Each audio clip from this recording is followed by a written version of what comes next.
দ্রুত সংস্কার শেষ করে গণতান্ত্রিক সরকারের কাছে ক্ষমতা হস্তান্তর করলে শহীদ আসাদের চেতনা বাস্তবায়ন হবে, এমন মন্তব্য করেছেন বিএনপি চেয়ারপারসন উপদেষ্টা আমানুল্লাহ আমান।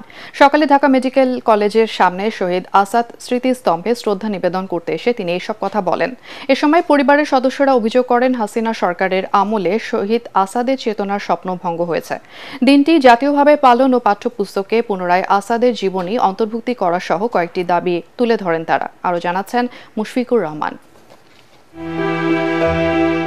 1969-এর 20 জানুয়ারি তখনকার স্বৈরাচার আইয়ুব সরকারের বিরুদ্ধে গর্জে ওঠা এক নাম আসাদ। ঐতিহাসিক 11 দফা আন্দোলনের হরতালে পুলিশের গুলিতে নিহত হন 27 বছরের টকবগে যুবক, যার রক্তমাখা পথ মারিয়ে আসে 69-এর গণ অভ্যুত্থান, 71-এর মুক্তিযুদ্ধ, জন্ম হয় বাংলাদেশের। শহীদ আসাদের 56তম মৃত্যুবার্ষিকীতে তার স্মৃতিতে শ্রদ্ধা জানাতে আসেন পরিবারের সদস্য, বিভিন্ন সামাজিক, সাংস্কৃতিক ও রাজনৈতিক দলের নেতাকর্মীরা। এ সময় তার সহযোদ্ধারা জানান, আসাদের অসমাপ্ত কাজ এখনো সমাপ্ত হয়নি। গত 53 বছরে যারা শাসন ক্ষমতায় এসেছে তারা শহীদ আসাদের যে স্বপ্ন, সেই স্বপ্ন বাস্তবায়নের পথে পা বাড়ায় নাই। গত 15 বছরে হাসিনা সরকারের আমলে আসাদের চেতনার স্বপ্নভঙ্গ হয়েছে উল্লেখ করে তার পরিবারের সদস্যরা জানান, 24-এর বৈষম্য বিরোধী ছাত্র আন্দোলনই আসাদের চেতনা। নতুন প্রজন্মের কাছে আসাদকে তুলে ধরতে পাঠ্যপুস্তকে পুনরায় তার জীবনী অন্তর্ভুক্তি চান তারা।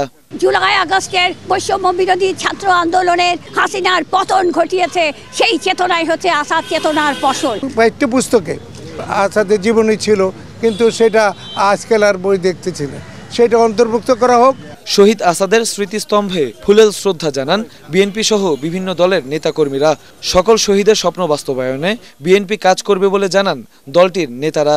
আমরা চাই যে অবিলম্বে অন্তর্বর্তীকালীন সরকার একটি নির্বাচনী রোডম্যাপ দেবেন এবং তার মাধ্যমে যত দ্রুত সম্ভব সংস্কারগুলি প্রায় শেষ, সেই সংস্কার শেষ করে দ্রুত নির্বাচনের মাধ্যমে গণতান্ত্রিক সরকারের কাছে ক্ষমতা হস্তান্তর করবে। এটাই শহীদ আসাদদের যে প্রত্যাশা ছিল, তাদের যে রক্তদান, সেই প্রত্যাশা পূরণ হবে। শহীদ আসাদের চেতনা কাজে লাগাতে পারলে দেশের সত্যিকার গণতন্ত্র প্রতিষ্ঠা হবে বলে মনে করেন শ্রদ্ধা জানাতে আসা মানুষেরা।